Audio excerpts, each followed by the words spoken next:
সব জল্পনা কল্পনার অবসান ঘটিয়ে ইসলামী bank Bangladesh limited, the largest private bank in Bangladesh and one of the renowned ones,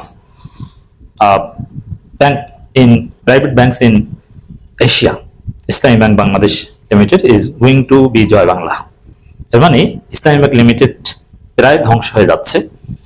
একটা ব্যাংক জয় বাংলা হয়ে যাওয়া বলতে যা বোঝায়, দেউলিয়া হয়ে যাওয়া বলতে যা বোঝায়, একটা ব্যাংক বন্ধ হয়ে যাওয়া বলতে যা বোঝায়, ইসলামী ব্যাংক সেই পথে পাড়ি দিচ্ছে। মূলত বিএনপি সরকার জামাতের সাথে লাগতে যে কঠিন ফাঁদে পড়েছে।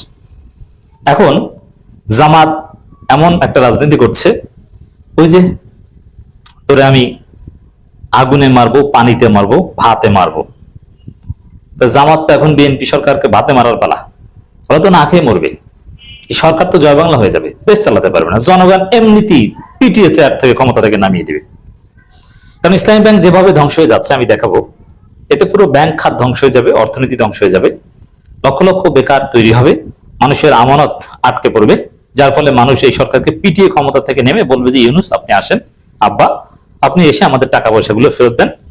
অন্য কোনো নির্বাচিত সরকার নির্বাচন ও পিছন থেকে ঢুকিয়ে দিবে, নির্বাচনের নাম কেউ নিলে। এবং তখন মানুষ স্লোগান দিবে, হয় ইউনূসকে চাইবে, নইলে বলবে সেনাবাহিনী আপনারা আমাদের আমানতের টাকাগুলো ফেরত দেন, আমাদের চাকরিটা বহাল তবিয়তে রাখেন, ব্যাংক ট্যাঙ্ক সব ঠিকঠাক করে দেন, নির্বাচনের নাম বলেও নিবেন না। আর এই যে আমি যে দৃশ্যপট বললাম যে জনগণ রাজপথে নেমে পিটিয়ে বিএনপি সরকারকে ক্ষমতা থেকে নামিয়ে দেবে, পেটে ভাত না থাকলে তখন এটা খুব স্বাভাবিক ব্যাপার, সেনাবাহিনীকে চাইবে।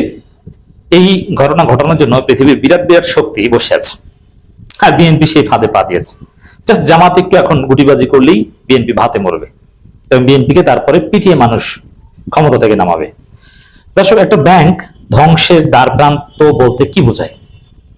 আই রিপিট, আমি এখনো বলছি না, আমি কাউকে বলছি না যে ইসলামী ব্যাংক থেকে আমানত সরিয়ে নেন।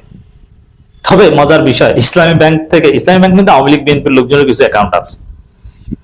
তবে এখন পর্যন্ত যারা আমানত সরিয়েছে, জামাত শিবির স্টিল কনফিডেন্ট জামাতের কোন নেতা এখন পর্যন্ত বড় বড় নেতারা আমানত সরায়নি, অল্প কিছু কিছু লোক সরিয়েছে। তো সেই জায়গায় জামাত ইজ কনফিডেন্ট যে এই ব্যাংক বিএনপি কিছুই করতে পারবে না, এই চেয়ারম্যানের পদত্যাগ হবে, এস আলমের হাতে যাবে না। ঠিক আছে, কোনো প্রফেশনাল পেশাদার যোগ্য লোক, এটা জামাতপন্থী হওয়ার দরকার নেই, যোগ্য লোক চালাক, বাট এস আলমের হাতে যেতে পারবে না, এটা হচ্ছে জামাতের বক্তব্য। এবং জামাত ইজ কনফিডেন্ট যে যাবে না শেষ পর্যন্ত। তো এখন যারা আমানত সরিয়ে নিচ্ছে,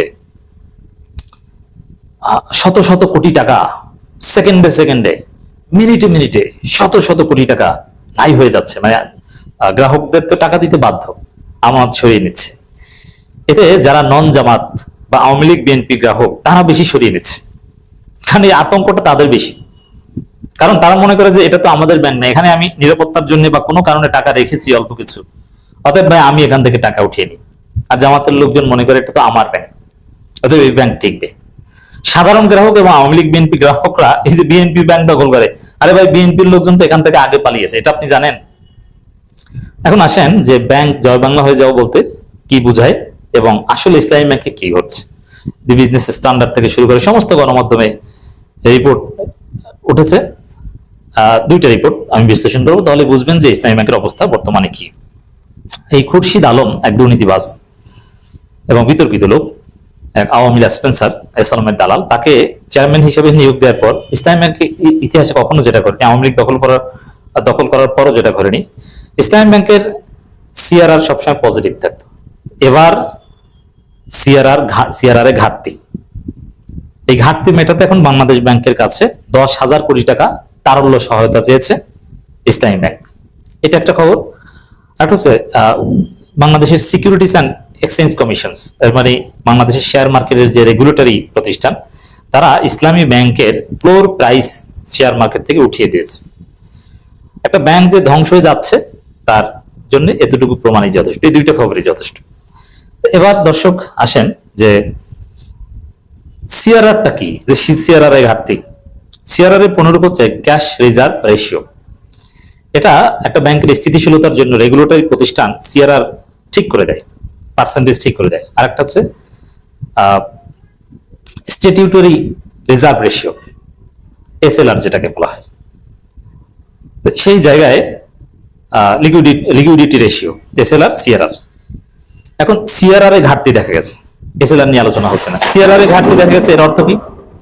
এর অর্থ হচ্ছে সাপোজ বাংলাদেশ ব্যাংক যে পরিমাণ সিআরআর ঠিক করে দিয়েছে, যেমন সেটা হতে পারে 4% বা যে কোনো বিভিন্ন সময় বিভিন্ন পার্সেন্টেজ ঠিক করে দেয়, যে আপনার ব্যাংকে যে পরিমাণ আমানত আছে তার নির্দিষ্ট একটা পার্সেন্টেজ বাংলাদেশ ব্যাংকের কাছে জমা রাখতে হবে। তো সিআরআরটা এটা বাংলাদেশ ব্যাংকে জমা থাকে বিনিয়োগের অনুপাতে, আমানতের অনুপাতে, এবং বাংলাদেশ ব্যাংকে সিআরআর যেটা জমা থাকবে ওইটা আপনি লোন হিসেবেও দিতে পারবেন না এবং ওটা তারল্য হিসেবেও ব্যবহার করতে পারবেন না।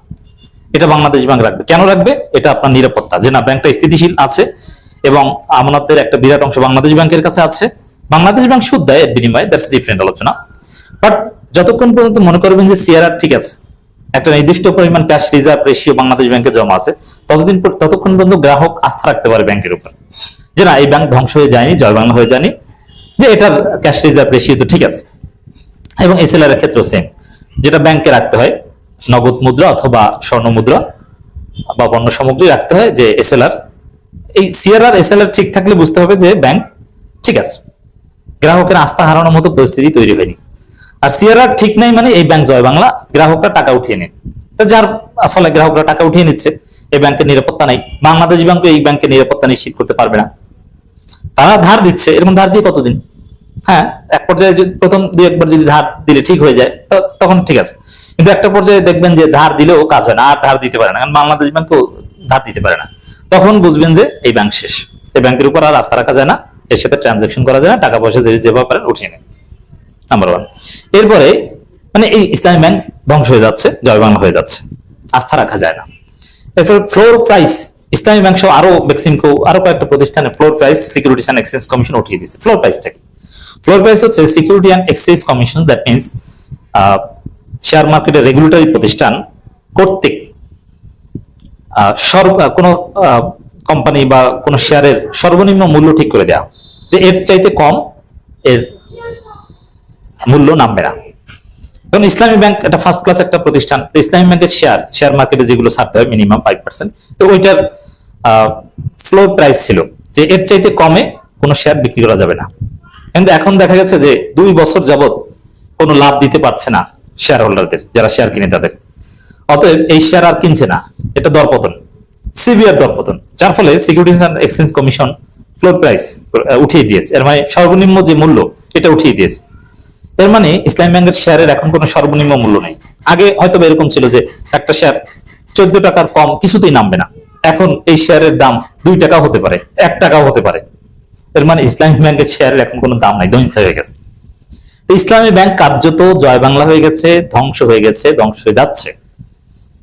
তবে এখনো এই ব্যাংক বাঁচানোর সুযোগ জামাতের হাতে আছে। আমি বিশ্বাস করি যে বিএনপি সরকার দোচন খেয়ে তারপরে জামাতের হাতে এই ব্যাংক ফিরিয়ে দিবে, এসালামকে এই ব্যাংক থেকে মুক্ত করবে, তারপরে পুরো বাংলাদেশ বাঁচবে, ব্যাংক ব্যবস্থা বাঁচবে। নইলে বিএনপি সরকারকে জনগণ পিটিয়ে ক্ষমতা থেকে নামাবে, সেই পরিস্থিতি তৈরি হবে, অর্থনীতি ধ্বংস হয়ে যাবে।